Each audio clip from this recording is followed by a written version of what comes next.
001:40 hours, July 25th, 1943, High Wycombe, Buckinghamshire. Air Chief Marshal Sir Arthur Travers Harris stands at the operations map in the underground headquarters of RAF Bomber Command. Colored pins mark tonight's targets: Hamburg. The fourth raid in 8 days, 677 aircraft are airborne, 347 Avro Lancasters, 246 Handley Page, Halifax 84 Short Stirlings, 7,000 aircrew. The bombers carry 2,417 tons of high explosive and incendiary bombs. They will drop these bombs on a city of 1.8 million civilians. Harris has reviewed the weather reports, the route planning, the bomb load configurations. He has approved the target marking scheme. He has authorized the use of window strips of aluminum foil dropped from aircraft to confuse German radar. Window is being used operationally for the first time tonight. The scientists promise it will reduce losses. Harris is skeptical of scientists, but he has authorized the measure anyway. The first bombs will fall at 0200 hours. Hamburg's civil defense is already weakened by 3 previous raids. The city's water mains are damaged. Fire brigades are exhausted. Air raid shelters are overcrowded. Tonight's raid will create conditions the Germans call firestorm. Sustained bombing will ignite thousands of individual fires. The fires will merge. The combined fire will create convection currents pulling in air from surrounding areas. Wind speeds in the fire zone will reach 150 miles per hour. Temperatures will exceed 1400 degrees Fahrenheit. Everything combustible will burn. Asphalt will melt. Glass will flow like water. Humans caught in the fire zone will die of asphyxiation before they burn. Harris knows this. He has studied the reports from previous incendiary raids. He understands the mechanism of firestorm. He has authorized tonight's raid specifically to create these conditions. The operational plan calls for concentrated bombing over 30 minutes to overwhelm firefighting capacity and maximize fire spread. This is not incidental. This is the strategy. Harris is 51 years old. He has commanded RAF Bomber Command since February 1942, 18 months. In that time, he has transformed Bomber Command from an ineffective force losing aircraft faster than it destroyed targets into the primary British weapon against Germany. He has increased the operational bomber force from 378 aircraft to 148 aircraft. He has improved navigation through the introduction of electronic aids G-OBO H2S radar. He has developed tactics, the bomber stream, the master bomber technique, concentrated raids over short time periods. He has fought with the Admiralty for resources, with the Air Ministry for strategic autonomy, with the Americans for operational independence. Most significantly, he has committed Bomber Command to a strategy that makes no distinction between military and civilian targets. The official term is area bombing. The practical reality is the systematic destruction of German cities and the populations within them. Harris did not invent area bombing. The policy was established in February 1942 by Air Ministry directive before Harris took command. But Harris embraced the policy with conviction. He believes that strategic bombing can win the war independently of ground forces or naval blockade. He believes that destroying German industrial production and breaking German civilian morale will force surrender without the need for a ground invasion.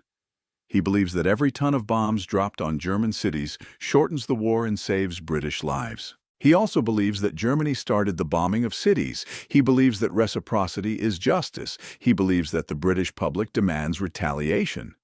And he believes, though he rarely states this explicitly, that German civilians who support Hitler's regime share collective responsibility for German aggression and therefore are legitimate targets. These beliefs are not universally shared within the RAF, within the British government, or among Allied commanders. They are controversial in 1943. They will become more controversial as the war continues. But in July 1943, with 677 bombers airborne over Hamburg, Harris's beliefs are British policy. At 01:47 hours, the first Pathfinder aircraft reach Hamburg. The Pathfinders are specialized squadrons equipped with H2S radar and flown by experienced crews. Their role is to locate the target and mark it with colored flares and incendiaries. Tonight's Pathfinder force includes 46 Lancasters carrying a mix of yellow and green target indicators. The Pathfinders orbit over Hamburg at 20,000 feet, while the main force bombers approach from the south. At 0201 hours, the first target indicators ignite over central Hamburg. The green flares burn for 3 minutes, marking the aiming point. The yellow flares, incendiary clusters, start fires that will guide following waves. The main force bombers arrive at 203 hours. The bomb aimers sight on the markers and release. High explosive bombs fall first, 1,000 pound and 4,000 pound blockbusters, designed to blow roofs off buildings and shatter windows. Incendiary bombs follow 4-pound and 30-pound magnesium thermite bombs that ignite on contact and burn at 2,500 degrees Fahrenheit. The raid lasts 43 minutes. By 0244 hours, the last bomber has dropped its load and turned for home. 791 aircraft participated, the Pathfinders plus the main force. 17 aircraft are lost to flak and night fighters, a loss rate of 2.2%. This is acceptable by Bomber Command standards. Raids earlier in the war suffered losses exceeding 5%. The window countermeasure is working. German radar-directed flak and radar-equipped night fighters are confused by the aluminum chaff. On the ground in Hamburg, the results exceed Harris's planning estimates.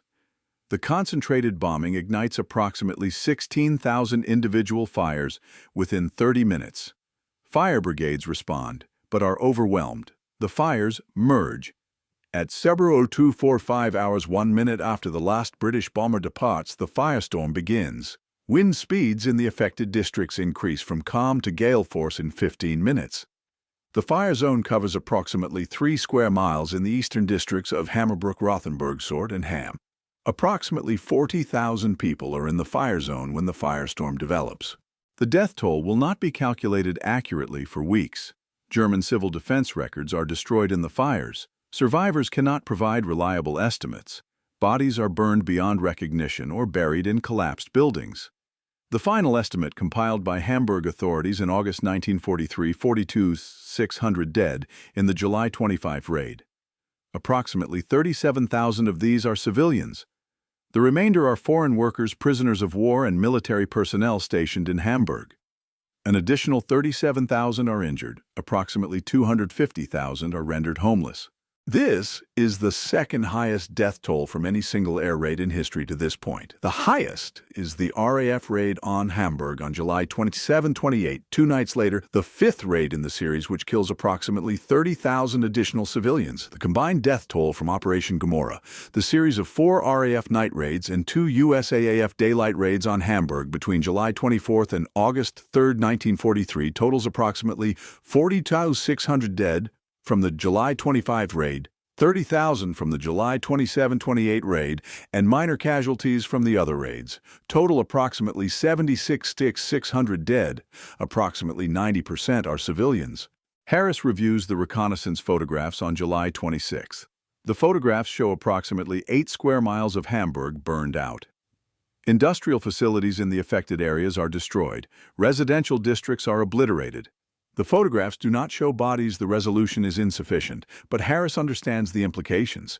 Tens of thousands of German civilians are dead. He dictates a message to be read to bomber crews at evening briefings. The Battle of Hamburg is not yet won. The city's industrial capacity has been severely damaged but not eliminated. Further raids will be necessary. The message does not mention civilian casualties. Harris does not order celebration of the death toll. He does not order his crews to minimize civilian deaths in future raids. He orders continuation of the offensive.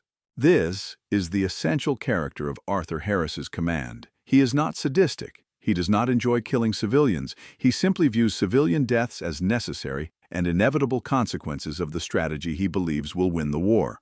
He does not wrestle with moral ambiguity because he does not perceive ambiguity. Germany bombed British cities in 1940-41, killing 43,000 British civilians. Germany invaded Poland, France, the Low Countries, the Soviet Union. Germany operates concentration camps and extermination camps. Harris believes that German civilians who support this regime cannot claim immunity from the consequences of their government's actions. He believes that destroying German cities and German morale is both strategically necessary and morally justified. Not everyone agrees. Harris became commander of Bomber Command in February 1942 during a period when the bombing offensive was failing operationally and losing support politically. RAF Bomber Command had been conducting bombing operations since September 1939, 2.5 years with negligible results. Raids on German industrial targets were inaccurate. Navigation over blacked-out Germany was nearly impossible. Bombs fell in open countryside miles from intended targets. The Butt Report, a secret analysis conducted in August 1941, examined photographs from night bombing raids over June to July 1941. The findings were devastating. Only 1 in 3 aircraft, claiming to have attacked the target, had actually bombed within 5 miles of it. Over the Ruhr, Germany's primary industrial region, only 1 in 10 aircraft bombed within 5 miles of the target. These results meant that the strategic bombing campaign was achieving nothing. German industrial production continued increasing. German morale showed no sign of collapse. British bombers were being lost approximately 5% per raid without commensurate damage to German war-making capacity. The campaign was unsustainable. Political support was eroding. The Royal Navy wanted bomber production redirected to maritime patrol aircraft for anti-submarine warfare. The Army wanted bomber production redirected to close air support aircraft for ground operations. In February 1942, the Air Ministry issued a new directive to Bomber Command. The directive, signed by the Chief of Air Staff, Sir Charles Portal, authorized area bombing. It has been decided that the primary objective of your operations should be focused on the morale of the enemy civil population and, in particular, the industrial workers. The directive did not explicitly authorize targeting civilians, but the practical meaning was clear. Bomber Command could not hit specific factories. Bomber Command could hit cities. If the goal was to damage industrial production and break morale, the method was to destroy urban areas where industrial workers lived. Harris assumed command of Bomber Command on February 22, 1942. He inherited 378 operational heavy bombers and a directive authorizing area bombing. He embraced both. His first major operation was the raid on Lübeck on March 28–29, 1942. Lübeck was chosen because it was a medieval city with wooden buildings highly combustible. The raid involved 234 bombers dropping 400 tons of bombs, 2/3 incendiaries. The raid destroyed approximately 60% of Lübeck's old city. The death toll was 320 civilians, relatively low because the population had been partially evacuated. But the physical destruction was spectacular. Harris reported to Portal, "Lübeck proves that area attacks on built-up areas are effective. We can destroy German cities if we concentrate force." Harris's second major operation was the 1,000-bomber raid on Cologne on May 30–31, 1942. Harris scraped together Yini Atru Wo-47 bombers, every operational aircraft in Bomber Command, plus training units and aircraft borrowed from Coastal Command. The raid dropped 455 tons of bombs on Cologne in 90 minutes. The concentrated attack overwhelmed German defenses and fire brigades. Approximately 600 acres of Cologne burned. The death toll was 469 civilians. 41 British bombers were lost, a 3.9% loss rate acceptable by contemporary standards. The Cologne raid was a propaganda success. British newspapers celebrated the 1,000-bomber raid as evidence that Britain was striking back against Germany. Churchill praised Harris personally. The raid secured Bomber Command's strategic role and resource allocation. Harris had demonstrated that Bomber Command could mass sufficient force to cause visible damage. The question was whether this damage would translate into strategic effect. Harris believed it would. His theory of strategic bombing derived from interwar RAF doctrine, particularly the ideas of Italian theorist Giulio Douhet and RAF Air Marshal Hugh Trenchard. Douhet argued that future wars would be won by air forces that could destroy enemy industrial capacity and break civilian morale through sustained bombing. Trenchard, who commanded the RAF in the 1920s, advocated similar ideas. The theory held that civilian populations subjected to sustained bombing would demand their government surrender rather than continue suffering. Industrial workers unable to work due to destroyed factories and transportation networks would cripple war production. The bomber, these theorists argued, would render armies and navies obsolete. Harris absorbed these ideas and developed them further. He believed that Germany's industrial production depended on urban concentration.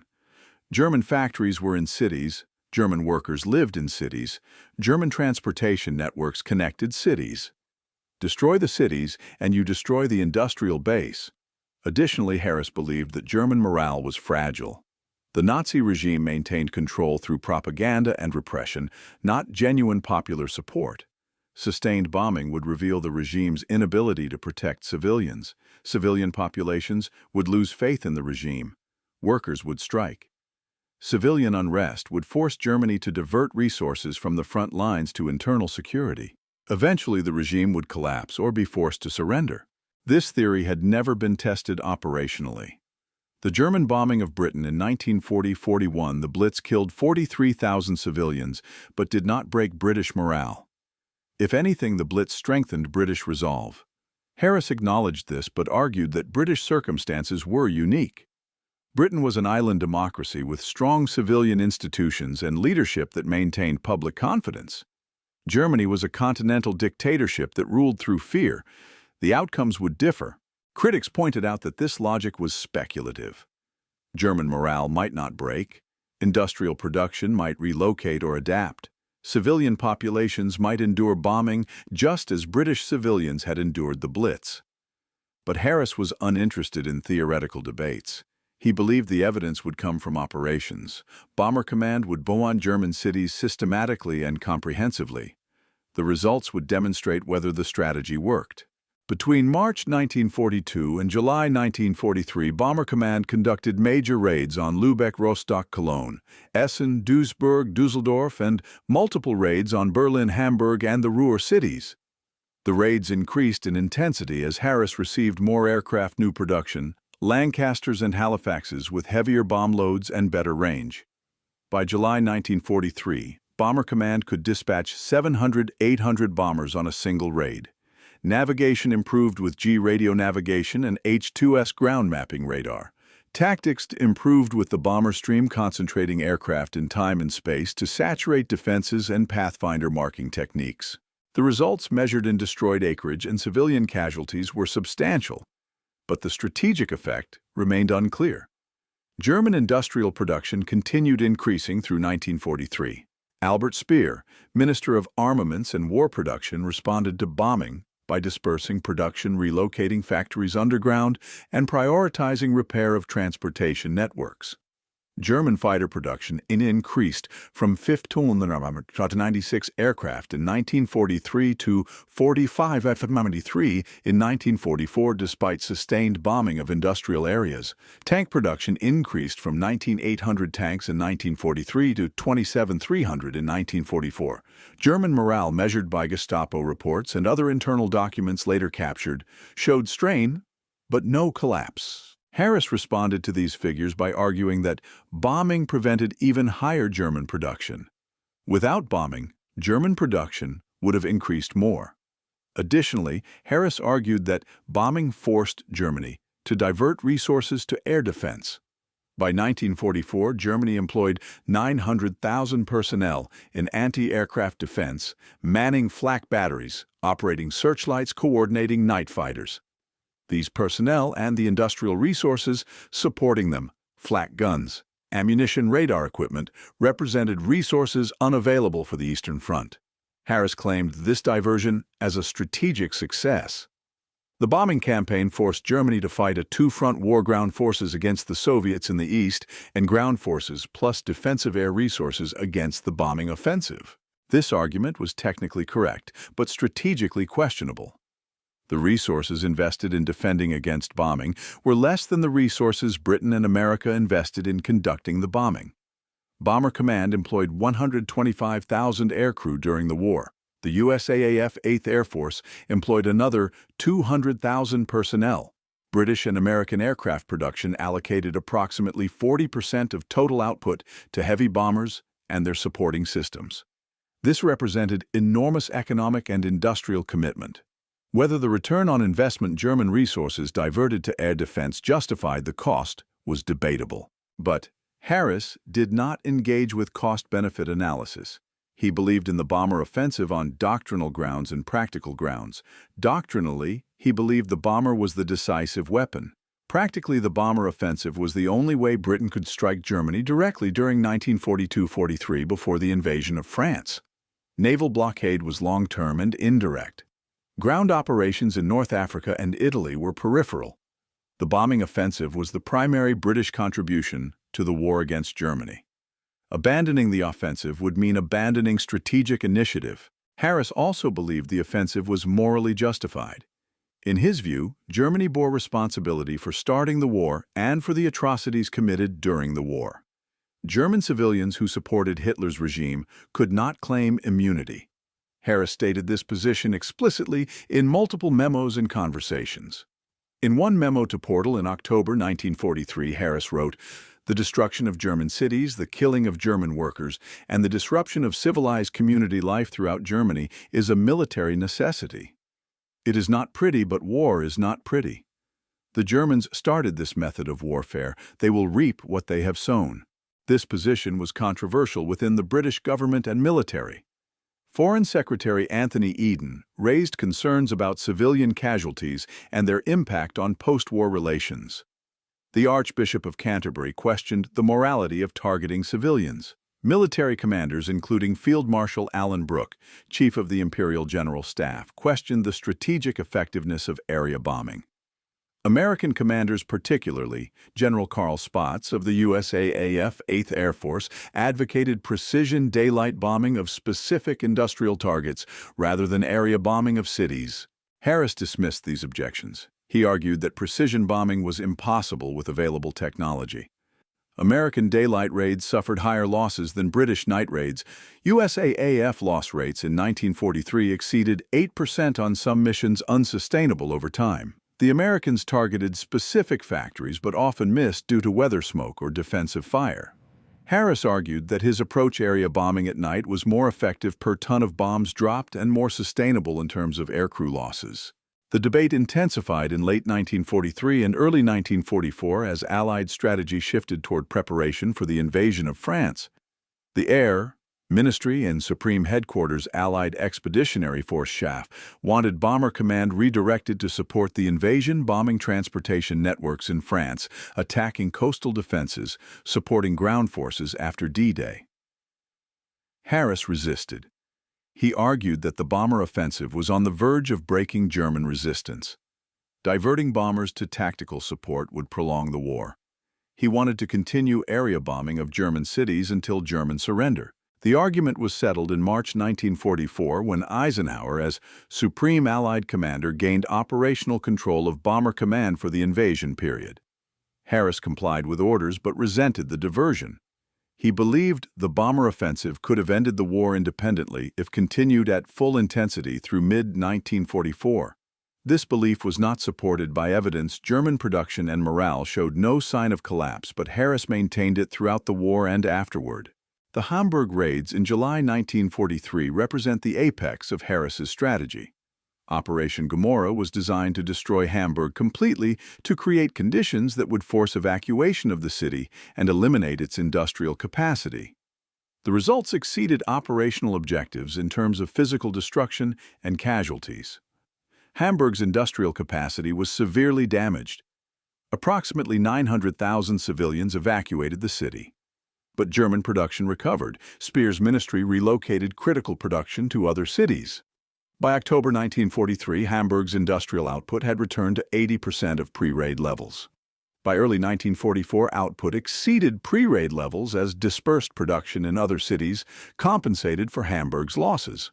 German morale in Hamburg collapsed temporarily, but did not translate into national collapse. Goebbels's propaganda ministry attributed the firestorm to British terror bombing and used the casualties to strengthen German resolve. The Nazi regime increased security measures, arrested defeatists, and maintained control. There were no strikes, no riots, no demands for surrender. The population endured. Harris interpreted these results differently. He believed Hamburg demonstrated that systematic destruction of German cities was possible and effective. The problem was scale. Hamburg was one city. Germany had dozens of major industrial cities. If Bomber Command could conduct Hamburg-level raids on multiple cities simultaneously, German capacity would collapse. What was needed was more bombers, better navigation, and sustained intensity. By early 1944, Harris commanded approximately 1,000 operational heavy bombers. Production was delivering 300 new Lancasters per month. Losses averaged 50-60 aircraft per month. The force was expanding. Harris planned a campaign against Berlin, Germany's capital, largest city, and major industrial center. Berlin raids began in November 1943 and continued through March 1944. The Battle of Berlin, as Harris called it, involved 16 major raids on Berlin, plus raids on other cities.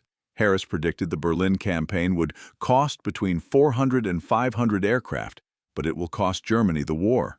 The prediction was wrong. The Berlin campaign cost 492 bombers lost, and another 954 damaged, 24% of Bomber Command's force. Berlin was distant from British bases, requiring flights over heavily defended territory. German night fighter tactics improved dramatically during this period.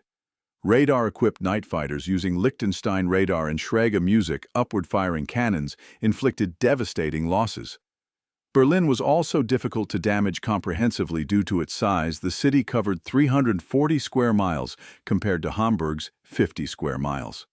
The raids destroyed approximately 6,000 acres of Berlin, but did not create Hamburg-scale firestorms.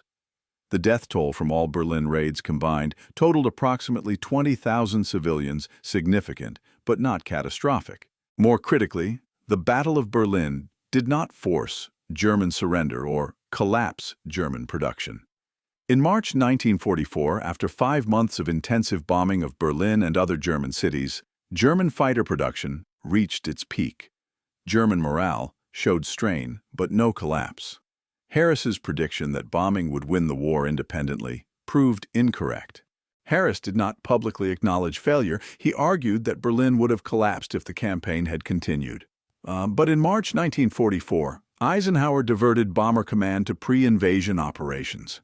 Harris spent April-June 1944 bombing French rail yards, German coastal defenses, and V-weapon sites. He complained bitterly about the diversion, but complied with orders.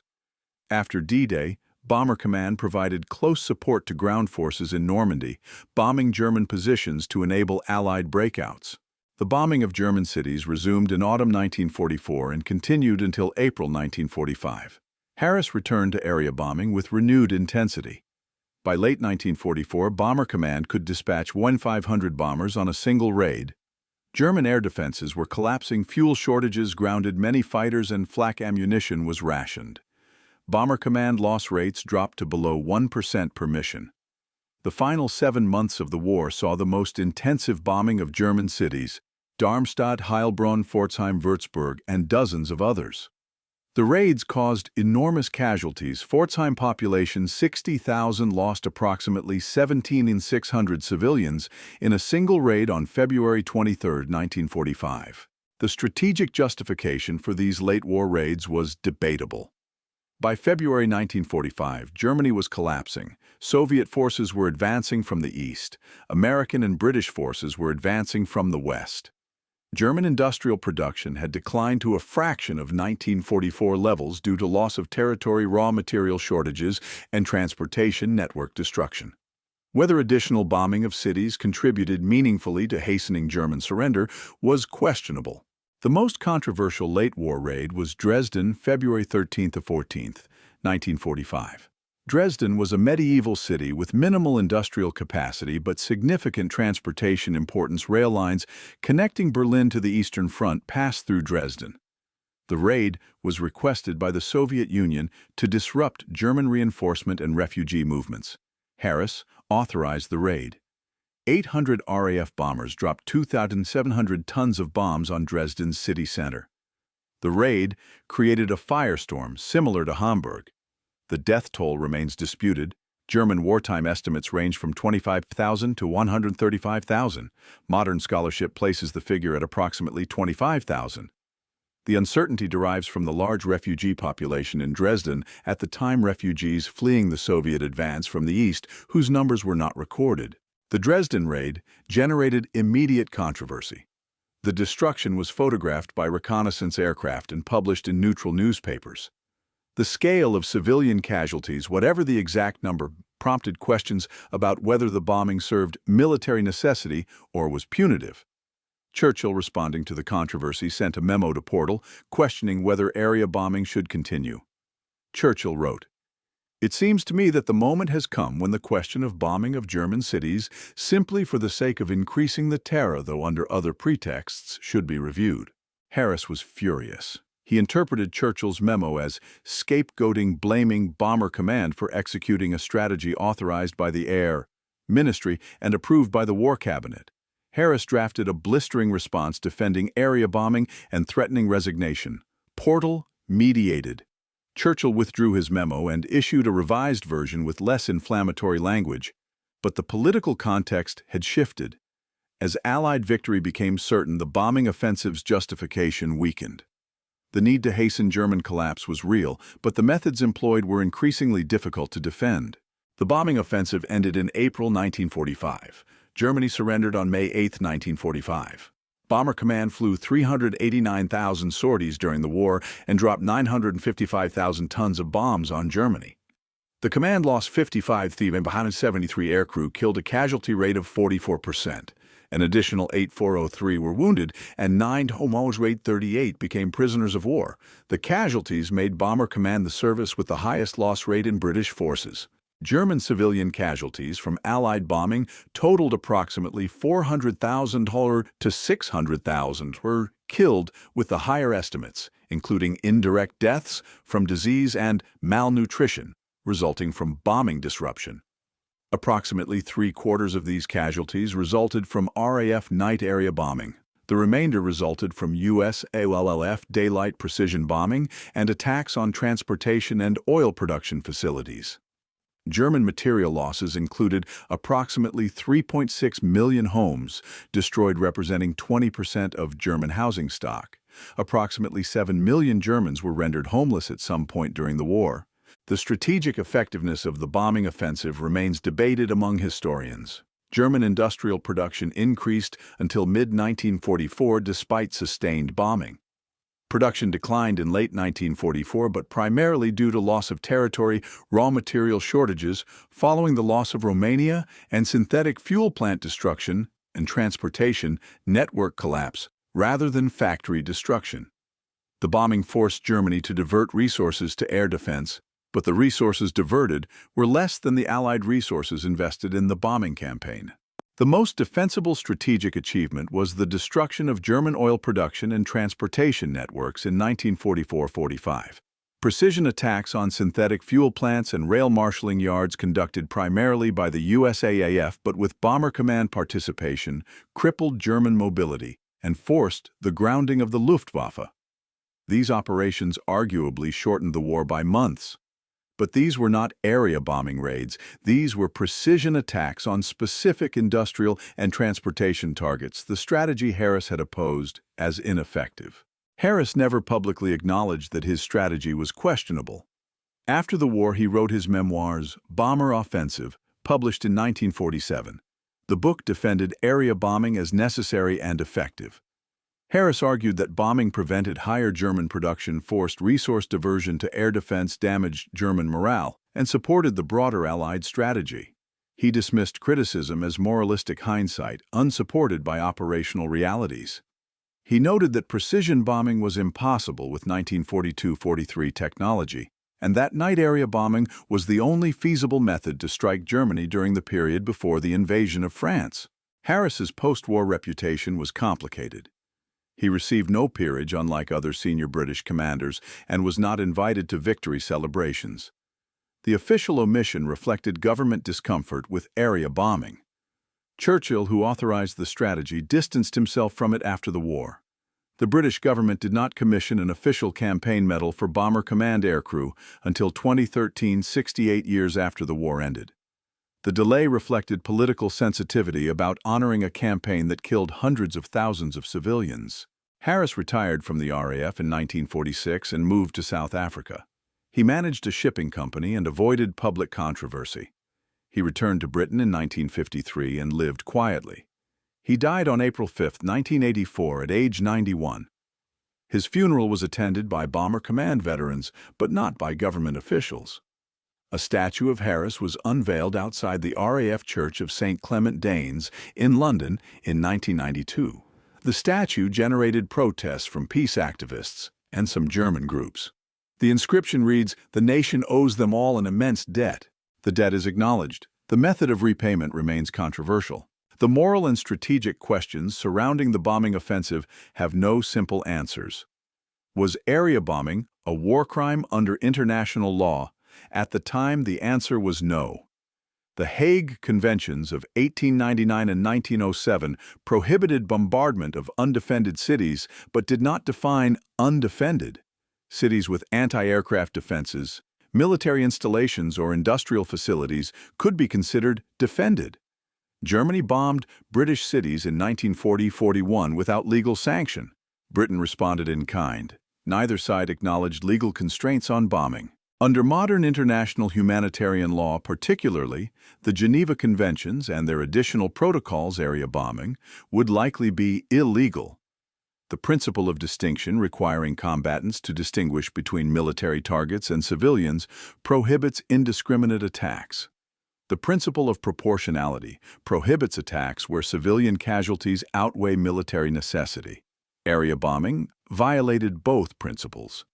But these legal standards were established after World War II, partially in response to the bombing campaigns of that war. Was area bombing morally justified? Harris believed it was. He argued that German aggression and German atrocities justified retaliation. He argued that shortening the war through bombing saved lives overall. He argued that German civilians who supported Hitler's regime shared responsibility. He argued that British bomber crews who faced 44% casualties deserved support rather than moral condemnation. Critics argued that killing civilians intentionally was never justified regardless of enemy actions. They argued that the bombing offensive did not demonstrably shorten the war. They argued that collective punishment was morally indefensible. They argued that the bombing diverted resources from more effective military operations. The historical consensus, such as it exists, is that the early bombing offensive, 1942 mid-1944, was strategically ineffective and morally questionable. The late bombing offensive, mid-1944-1945, had some strategic value, particularly attacks on oil and transportation, but the continued area bombing of cities in 1945 was difficult to justify.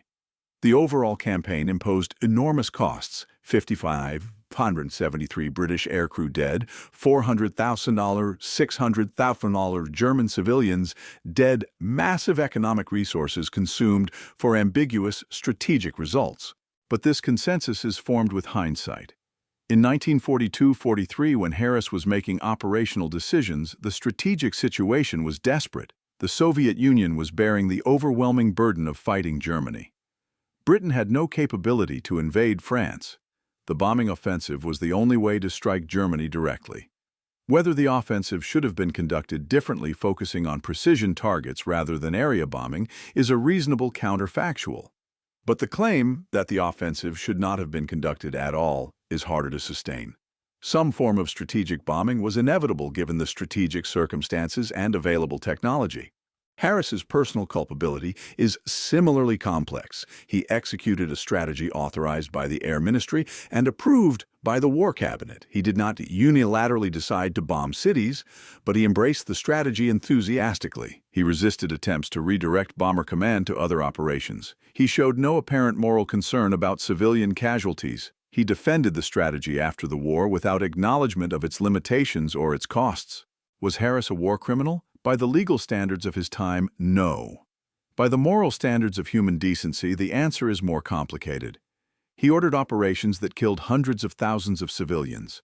He knew these operations would kill civilians. He considered the deaths necessary and justified. Whether necessity and justification are sufficient moral defenses depends on whether one believes the ends justified the means and whether alternative means existed. The men who flew for Harris, the 125,000 Bomber Command aircrew, faced death rates comparable to infantry units in World War I. They volunteered for service. They believed they were fighting a just war against a genocidal regime. They followed orders and bombed the targets assigned. Many struggled with the moral implications of area bombing. Some refused further operations and were court-martialed for lack of moral fiber, the RAF's term for what would later be called post-traumatic stress disorder. Others completed their tour's 30 operations over Germany and volunteered for additional tours. They believed in the mission even when the mission required bombing cities filled with civilians. After the war, many Bomber Command veterans defended Harris and area bombing. They argued that critics who never faced flak over the Ruhr or fighters over Berlin had no standing to judge. They argued that the strategic situation in 1942-43 required desperate measures. They argued that Germany deserved what it received. They argued that they were obeying lawful orders in a just cause. These arguments deserve respect, even if they are not entirely persuasive. The aircrew of Bomber Command served courageously in a conflict against an objectively evil regime. They faced extraordinary dangers and suffered extraordinary casualties. Their service deserves honor, even if the strategy they executed deserves criticism. The final accounting of Harris's command is this: he transformed Bomber Command from an ineffective force into a powerful instrument of strategic warfare. He developed tactics and technologies that made night bombing operationally feasible. He maintained the offensive despite devastating losses and political opposition. He provided Britain with a means to strike Germany when no other means existed. But the strategy he pursued killed hundreds of thousands of civilians without achieving the decisive strategic effect he predicted. The bombing offensive contributed to Allied victory, but did not independently cause German defeat. The cost, in lives British aircrew and German civilians, was enormous. Whether the cost was justified by the results is a question each generation must answer for itself. At 0140 hours on July 25, 1943, standing at the operations map in Bomber Command headquarters, Harris watched colored pins marking 607th bombers approaching Hamburg. He knew those bombers would kill tens of thousands of civilians. He authorized the raid anyway. He believed the deaths were necessary. He believed the strategy would win the war. He believed history would vindicate his decisions. History has not vindicated him. But history has not convicted him either. The judgment remains suspended, balance between military necessity and moral cost, between strategic contribution and strategic failure, between orders given and consequences accepted. The bombers returned from Hamburg at dawn. 660 aircraft landed safely. 17 did not return. The crews were debriefed. The reconnaissance photographs were reviewed. The damage assessment was compiled. 8 square miles, destroyed substantial industrial damage, significant civilian casualties. Harris read the reports and authorized the next raid. Hamburg would be bombed again in 48 hours. Then again. The campaign would continue until the city was obliterated or the bombers were needed elsewhere. This was the rhythm of Harris's war. Authorize raids, review results, authorize more raids, defend the strategy to critics, fight for resources, maintain operational tempo. The work was administrative, moving pins on maps, signing operational orders, reading casualty reports. The consequences were experienced elsewhere in flaming cities, in burning aircraft, in German shelters, and British graves. Harris never visited a bombed German city during the war. He saw reconnaissance photographs, but not the reality on the ground. He never walked through rubble-filled streets or saw burned bodies or met survivors. This was not unusual. Strategic commanders rarely visit the consequences of their decisions. Eisenhower did not tour German cities after ordering strategic bombing. Stalin did not visit battlefields after ordering offensives. Churchill did not tour the Blitz damage after each German raid. Strategic warfare insulates commanders from the immediate human consequences of their orders. This is both necessary. Commanders who witness too much suffering may become unable to make necessary decisions, and dangerous commanders who witness no suffering may make unnecessary decisions. Harris was unusual in his lack of apparent moral struggle. Other commanders expressed doubts, wrestled with ethical questions, or showed signs of the burden weighing on them. Eisenhower's hands shook watching paratroopers board aircraft for D-Day. Montgomery questioned the necessity of late-war operations. Even Churchill expressed concern about Dresden. Harris expressed no such doubts publicly or according to those who worked with him privately. He believed the strategy was correct and the casualties were justified. This absolute certainty was either a strength that allowed him to maintain the offensive despite criticism or a weakness, it prevented him from adapting when evidence suggested the strategy was failing. The evidence that area bombing was failing strategically accumulated throughout 1943 and 1944. German production continued increasing. Morale did not collapse. The Hamburg firestorm did not trigger similar collapses in other cities. The Battle of Berlin did not force surrender. Yet Harris continued advocating for more area bombing, more incendiaries, more concentration on city centers, rather than specific industrial or military targets. The question of why Harris maintained this position despite contrary evidence has multiple possible answers. First, institutional momentum. Bomber Command had invested enormous resources in developing area bombing tactics. Changing strategy would mean acknowledging that previous operations were misguided. Second, doctrinal conviction. Harris believed in the bomber offensive as doctrine, not merely as pragmatic strategy. Third, bureaucratic competition. Harris was defending Bomber Command's independence and resource allocation against the Admiralty Army and American Air Forces. Admitting that area bombing was ineffective would strengthen competing claims on resources. Fourth, personal stubbornness. Harris was known for rigidity and unwillingness to admit error. Fifth, and most charitably genuine belief. Harris may have sincerely believed that area bombing was on the verge of success and that abandoning the offensive would waste all previous sacrifices. Whatever his motivations, the practical result was that Bomber Command continued area bombing through April 1945, long after the strategic value became questionable.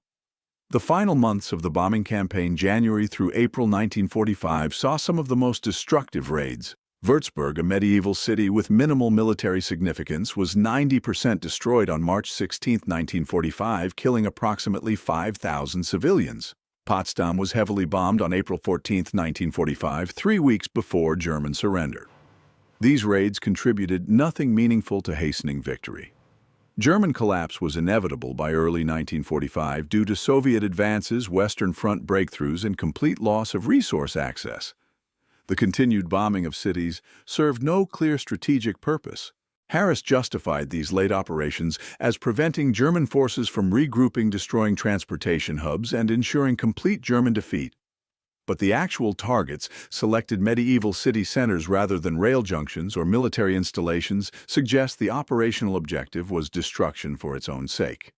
Whether this was retribution, completion of the strategic plan regardless of changed circumstances, or simple institutional momentum continuing beyond rational justification, is unclear. The human cost of the final months was not trivial. Approximately 150,000 German civilians died in bombing raids between January and April 1945. These deaths occurred when Allied victory was certain and when German military capacity was shattered. The deaths did not shorten the war. They did not save Allied lives. They occurred because Bomber Command had the capability to conduct the raids and Harris had the authority to authorize them, and no superior officer countermanded the orders. Churchill's post-Dresden memo questioning continued area bombing represented the closest thing to official restraint. But Churchill withdrew the memo under pressure from Portal and Harris.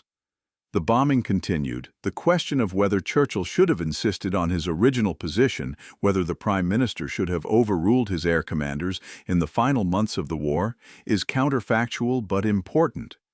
Churchill bore ultimate political responsibility for British war policy. His decision to defer to Harris on bombing strategy meant accepting Harris's judgment about military necessity. Whether that judgment was sound in early 1945 is dubious. After Germany surrendered, Bomber Command's role in victory was officially acknowledged but not celebrated with the enthusiasm afforded to other services. The victory parade in London included representatives from all services but did not feature a dedicated Bomber Command contingent. Harris was appointed Knight Commander of the Order of the Bath but was not elevated to the peerage like other theater commanders. The distinction was deliberate. The government wanted to honor the service and sacrifice of bomber crews without endorsing the strategy of area bombing. This ambivalence reflected public sentiment. British citizens understood that Bomber Command had struck back against Germany when Britain stood alone. They appreciated the courage of bomber crews facing flak and fighters night after night. But they were also increasingly uncomfortable with the scale of German civilian casualties revealed after the war. Newsreels and photographs from liberated Germany showed devastated cities, Dresden, Hamburg, Cologne, reduced to ruins. These images generated sympathy even for former enemies. The moral calculus shifted when the war ended, and Germans became victims rather than aggressors. Harris never accepted this shift. He believed Germany deserved what it received. He believed that critics who condemned area bombing had short memories about German aggression and German atrocities. In his memoirs, Harris wrote, "Those who sowed the wind reaped the whirlwind." The Germans began the bombing of cities. They bombed Warsaw, Rotterdam, Belgrade, London, Coventry. They killed 60,000 British civilians in the Blitz. They invaded peaceful nations. They operated death camps. They started a war that killed 60 million people. The destruction of German cities was a consequence of German decisions. We did not start this. This argument has force. Germany did initiate unrestricted bombing of cities. Germany did commit aggression on an unprecedented scale. Germany did operate industrial genocide.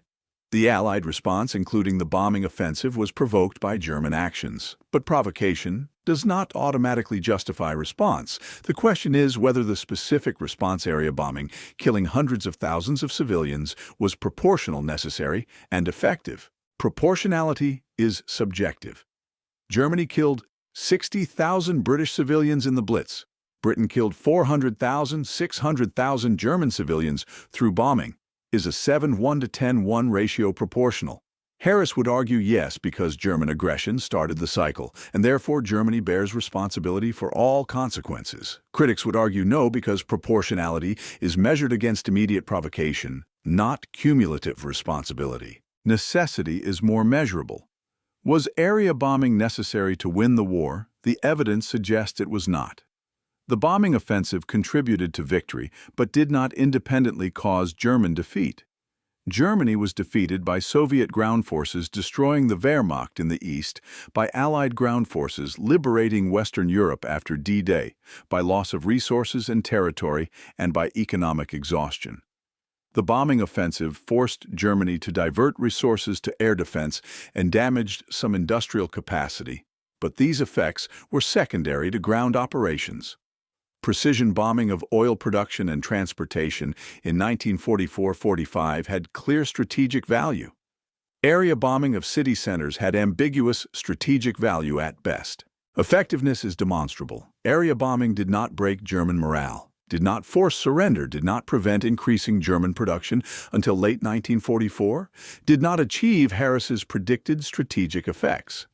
The bombing was effective in destroying cities and killing civilians. It was not effective in achieving its stated strategic objectives. These conclusions are formed with hindsight and complete information unavailable to Harris in 1942-43.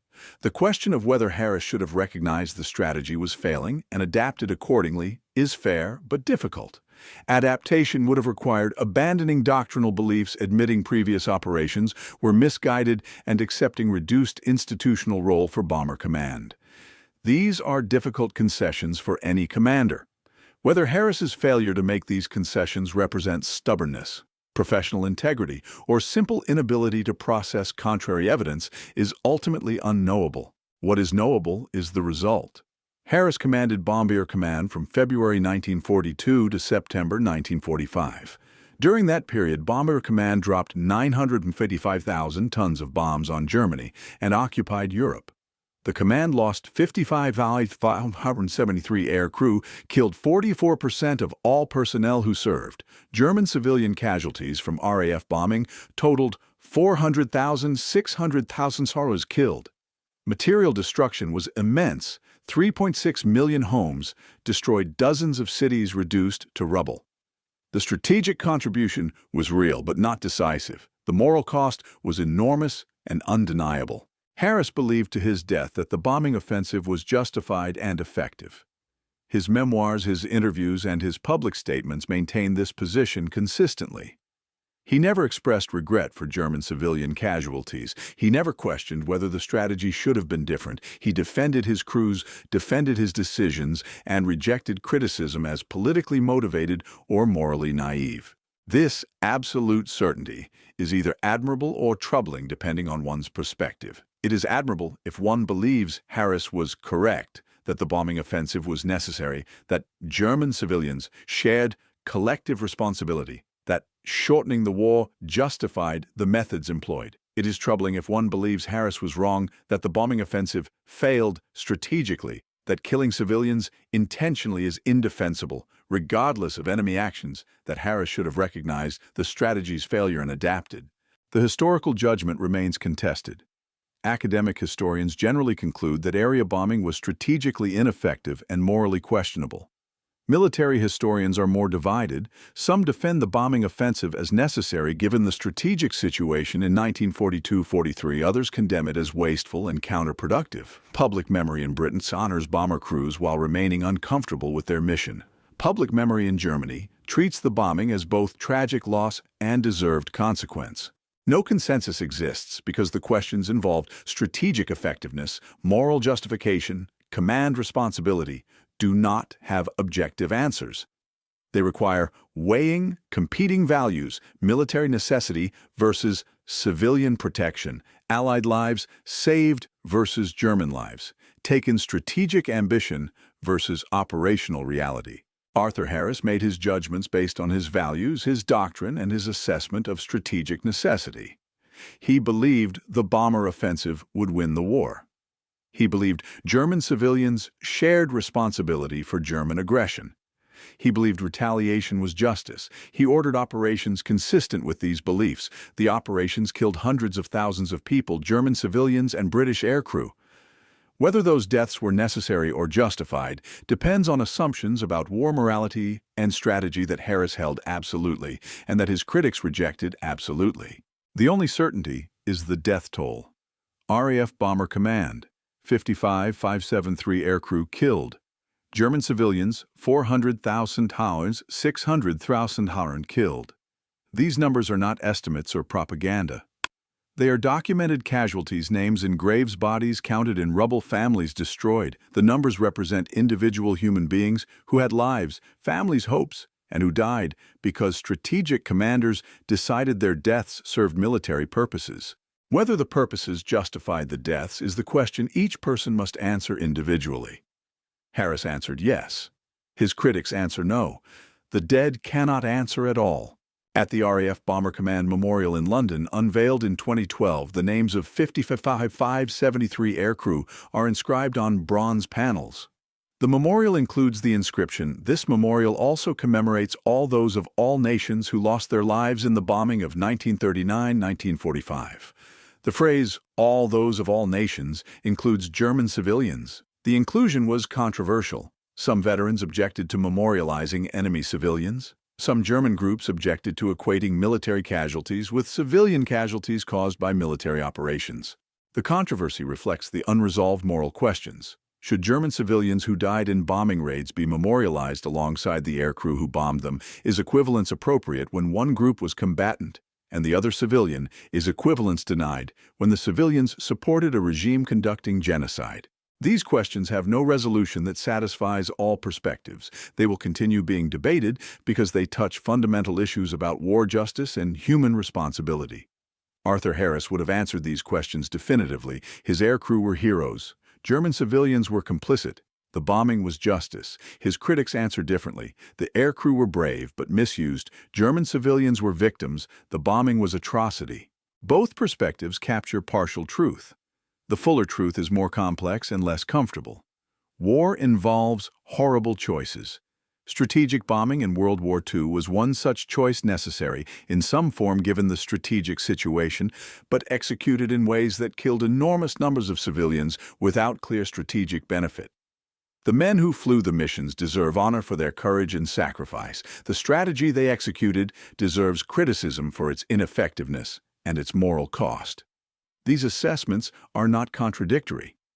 They reflect the reality that honorable people can execute dishonorable strategies when ordered by commanders who believe the strategies are justified. Arthur Harris believed. He believed in the bomber offensive, in area bombing, in strategic victory through destruction of German cities. His belief was absolute, unshakable, maintained despite evidence and criticism. Whether that belief was visionary confidence or dangerous certainty is the question that defines his legacy. The bombers he commanded destroyed cities. The strategy he advocated failed to achieve decisive results. The casualties he authorized, both his own crews and enemy civilians, number in the hundreds of thousands. The moral accounting remains incomplete. At 01:40 hours on July 25, 1943, Harris stood at the operations map and watched pins marking bombers approaching Hamburg. By dawn, 42,600 German civilians would be dead. Harris would authorize another raid, then another. The campaign would continue because Harris believed it must continue, because the doctrine required it, because the institutional momentum could not be stopped. The belief that sustained him that area bombing would win the war proved incorrect. The certainty that guided him, that German civilians deserved what they received, proved morally insufficient. The strategy he championed, systematic destruction of cities, proved strategically ineffective and morally indefensible by post-war standards. Yet Harris never wavered, never apologized, never expressed doubt. He commanded with absolute conviction that he was right. The conviction allowed him to order operations that killed hundreds of thousands. Whether that conviction was strength or weakness, clarity or blindness, necessity or cruelty, is the judgment history has not yet rendered, and perhaps never will. The mathematics are unforgiving. 55,573 aircrew dead, 400,600 civilians dead, 945,000 tons of bombs dropped, strategic objectives unachieved. The moral accounting is more complex. The legacy is contested. The man who ordered it all believed absolutely that he was right. History remembers Arthur Harris as Bomber Harris, the man who ordered the destruction of German cities. Whether he should be remembered as the commander who struck back when Britain stood alone, or as the commander who killed hundreds of thousands of civilians in a strategically ineffective campaign, depends on which values one weighs more heavily: retaliation or restraint doctrine, or doubt, certainty or mercy. Harris chose retaliation doctrine and certainty. The cities burned, the people died, the war was won. Whether the burning and dying contributed meaningfully to the winning remains the question that defines his command and challenges his legacy.